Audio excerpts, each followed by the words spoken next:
Jay, bring him in. Yeah, so we are honored, guys, to have a former Michigan Wolverine, three-time All-Star, National League Rookie of the Year in 1988. He was a World Series champion. He's a member of the Reds Hall of Fame, and he's currently the head baseball coach at my alma mater, the Akron Zips. Let's bring in Chris Sabo. Sabo, appreciate you coming in. Sorry about the technical difficulties there. Welcome to the Big Play Podcast. How you doing tonight? I'm doing good. Thank you. Good. Thanks for your patience. Thanks for coming in, Coach. So let's get kind of, before we get to your role here at Akron, let's talk about where things started, and that's in the Detroit area. You were actually, some folks might know this, a really great goalie. In fact, you played in 2 national championship teams in the 10 and under range. Was it ever a thought, baseball or hockey, or were you set on baseball at that age? Well, no. I mean, I'm sort of getting like a feedback here. Is that normal? Nope, sorry. Can you hear us now? Yeah. Okay. Okay. No, but I played hockey when I was older than 10. I mean, I was older guy, but I was more known for hockey growing up than baseball, and I loved them both. I think most people in Detroit assumed I could play hockey as a profession. Sure. But loved them both, and it just happened that baseball worked out better for me. Right. So you do pursue baseball, of course, go to the University of Michigan, where you meet a young guy by the name of Barry Larkin. You have to look back now and just kind of laugh at the irony of playing next to that guy for so long and at that state in your life, right? I mean, I didn't think that way. I mean, I'm a couple years older than Barry. Sure. So we had a great team at Michigan my junior year. Barry was a freshman. Obviously, I knew he was a great player. I knew he was from Cincinnati. I was from Detroit. He pulled for the Reds. I pulled for the Tigers. And but I think we ended up being third or fourth in the country that year. Right. In the World Series. I got drafted by the Reds, and then a couple years later, Barry got drafted number 1 by the Reds, and obviously we won the World Series together. And right, I think we were buddies, and obviously he was a great player. He's in the Hall of Fame, so much better player than I was. But come on! Next to him, I enjoyed playing third base next to him. I mean, he made my job easier because obviously. He could. I was pretty quick to my left, and he could cover the whole.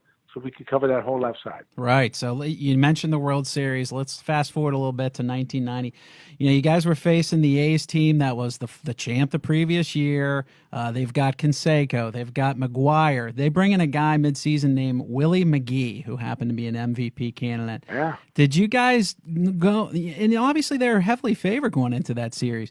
Going into that World Series, though, did you guys think, hey, there's some advantages here? You had the great bullpen. What was your mindset going into that series?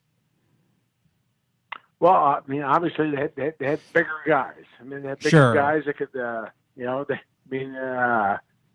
far as beefcake pictures, they look better, and they could hit the ball far.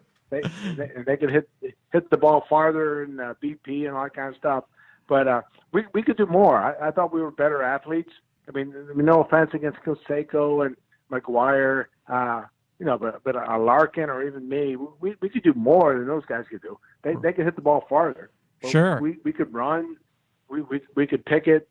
We could hit. We could hit homers, and our pitching was really good. Right. And usually big hitters like McGuire and Canseco have a hard time against guys that throw heat. And we had 4 or 5 guys who could throw the ball really hard, had great breaking balls. So we were very confident. I don't think anyone on the Reds in the 1990 team thought we would lose. But at the same token, I don't think we would think we would sweep. Right. I thought we would win, but I didn't think we won 4 straight. Well, you had a big part in that, and that happens when you hit 563 during the series. You also had 11 assists. You had to feel like the ball was the size of a beach ball in that series. Just talk about how locked in you were. Well, I mean, fielding wise, I never had a problem. I mean, fielding wise, my whole life, I never went in a slump fielding. I mean, I could always field. If the ball was hit to me, I'd pick it up and throw them. You know, not like I would make errors, but I mean, I never went into like a slump. Hitting was totally different for me. I mean, I was either very hot or was very cold. But much like hockey, I play in some national championship teams. The bigger the game, I always played better. And so, like in the World Series, I mean, I just got locked in. Right. And, I was very fortunate, and you know, and they threw pitches I could hit. You know, and, that helps. And that does help. That does help. I mean, it wasn't a John Smoltz slider I was facing, or a Roger Clemens slider, and maybe those guys didn't have a good enough scouting report, but they threw me pitches I could hit. Right. And like I said, I was an opportunist hitter. I mean, I was a 270 guy. So, but if you threw over the plate, I could hit it. You throw a good slider, you could get me out. Right. No, maybe they didn't get the scouting report. You know, maybe Tony La Russa wasn't as knowledgeable as everyone thought he was. Right. Well, to their credit, they didn't have the internet back then, Chris. So, you know, that's one thing. So let's talk about what you're currently doing, a very interesting opportunity. So you come over from the IMG Academy, had a great career over there. Right. You know, you sent multiple guys to the pros, which is, of course, a big accomplishment. Yeah. What attracted you to this Akron job, just knowing about the big challenge that you'd have ahead of you? Yeah. I mean, obviously, I left. I probably left my best team. I mean, this team I left at IMG has probably got 2 first-rounders and probably 3 or 4 other guys that can get drafted. Wow. So, yeah. I mean, he got Brandon Malone. He's probably the second right-hander in the draft, and Reese Hines, shortstop. So, I mean, you can look up that team at IMG has right now. But I'm an older guy. So I'm looking for one more big challenge. And when I was at Michigan, we went to the World Series a lot, and we'd always have to go through. I'm from Detroit, so we'd always have to go through a MAC team. So Right. I believe in this MAC, and I believe it's a conference that you can go to the World Series. I mean, 2012, Kent State went to Omaha. You Right. guys drafted. So I'm just attracted by the conference. I think it's good. This has never happened before at the D1 level, where a D1 program has dropped the baseball program, brought it back. So it's more of a legacy thing for me. I mean, I'm going to bring in kids that have a lasting legacy, and I just thought it was a great opportunity for my last big gig. Right, absolutely. And you mentioned it, but maybe some of the folks don't realize you were literally building a program day to day here, Coach. Give us kind of a status update of the field, the facilities there, and just where you are, secondly, from a roster standpoint. Well, it's getting better every day. When I got signed up here in October, we didn't have a baseball. There was no equipment. So it's basically building it from zero. We had no screens, baseballs, uniforms, players, but it's getting better every day. We recently just got a great donation, 7-figure donation for a new baseball field. Right. So we'll have a nice synthetic field up there in Akron, which I think is important in the Northeast Ohio. I mean, it's cold. It's wet, so we're gonna have a synthetic field. As far as players, we got 15 kids committed right now. A combination of junior college guys and 2019s. I'm trying to make this first class I'm bringing in as normal as possible. So so we're gonna have freshmen, sophomores, juniors, and hopefully a couple seniors. So we're going to try to make this as normal as possible. So starting with the 2020 class, we can just bring in 7 or 8 guys every year. So that's what I'm doing. Fortunately, I think we got a lot of guys that sort of share our vision. So we're doing good. We got 15 kids. We'll probably get another 15, 16 kids on the fence. and so we'll see. But I'm very confident. Everything I've done, I've been pretty successful with. So hopefully we get 6 or 7 more really quality kids, and we can compete for the MAC tournament next year. Right. So, Coach, as an Akron alum, the only thing you have to do, at least this first year, is you got to beat Cat. You get that one right. Well, this is what I always say. I mean, I'll be perfectly honest with you. I mean, I get it. I mean, I'm a Michigan guy, so I mean, I get the Kent State. Sure, it was sure. like Michigan State. You got to understand. I mean, Kent State's got a beautiful field, right? Beautiful indoor facility. They got their locker room right there next to their third base dugout.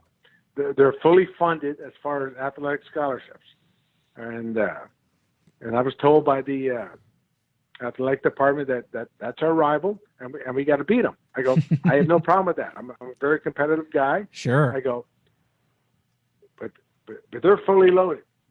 So right. So they got a shotgun. I got a squirt gun right now.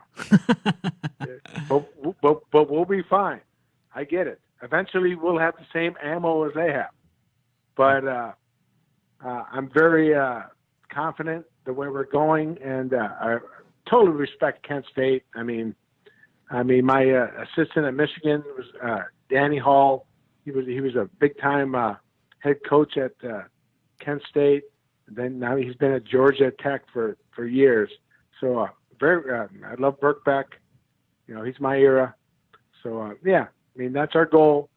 Our goal is to be as good as Kent State. But the top 6 teams make the MAC tournament. Right.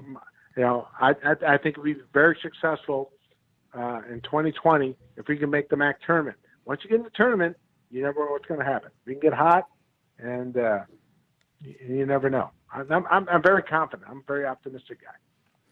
Hey, Chris, we've got a live comment from one of our fans here for you, a big Reds fan, Yeah. and he wants to know, what did you think of the trade for Yasiel Puig, and what do you think of David Bell? Oh, first of all, I mean, Buddy Bell, I played with. I mean, Sure. If Buddy Bell didn't get hurt, I mean, he might have never heard of Chris Sabo. I mean, I made the team way back when as a backup utility guy. Buddy Bell got hurt, and I took over, and the rest is history. But yeah, I've known David since he was a young kid at Moeller High School in Cincinnati. Okay. And I think he's a good kid. I have no idea what kind of manager he's going to be, but I mean that's a trend now. I mean, you don't have to be a experienced guy to be a coach. I mean, I know Aaron Boone and Gabe Kapler. I mean, it just seems that that's the way they're going now. It's more the analytics. But I'm a big Reds guy. I mean, obviously, I know the Bell family, for over 30 years. I just hope they can win another World Championship, because it's been 30 years since the Reds have won. And I have no offense to that, but I mean, we keep it's either us or the Big Red Machine keep getting invited to everything. It would be nice to have another Reds team win something where we don't get invited to everything. Right.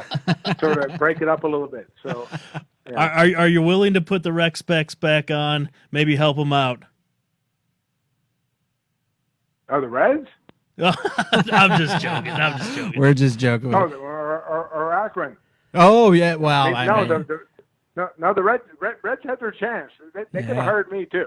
They went with David Bell. Well, Yeah. thankfully for us Zips and being an alum there, you're with us, Coach, and we're very happy to have you in Akron here in Northeast Ohio. We appreciate you taking some time to be on with us tonight. Good luck this coming season. You'll be here in about a year. It's hard to believe baseball's coming back to Akron in a year. Coach Sabo, appreciate your time tonight. Thank you. Well, thanks for having me, and we'll do good. Yep. All right. it. Go Love it. Zips. That was Go Chris Zips. All right, Sabo. go Zip.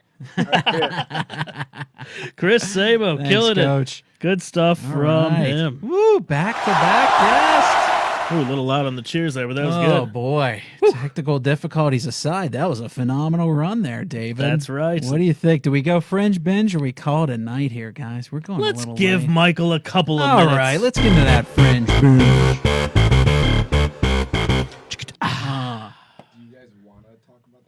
Hold on, you can't talk yet because we have to do the you fringe gotta put you binge on. You got to put video. the music, brother. Jeez. Let's see it.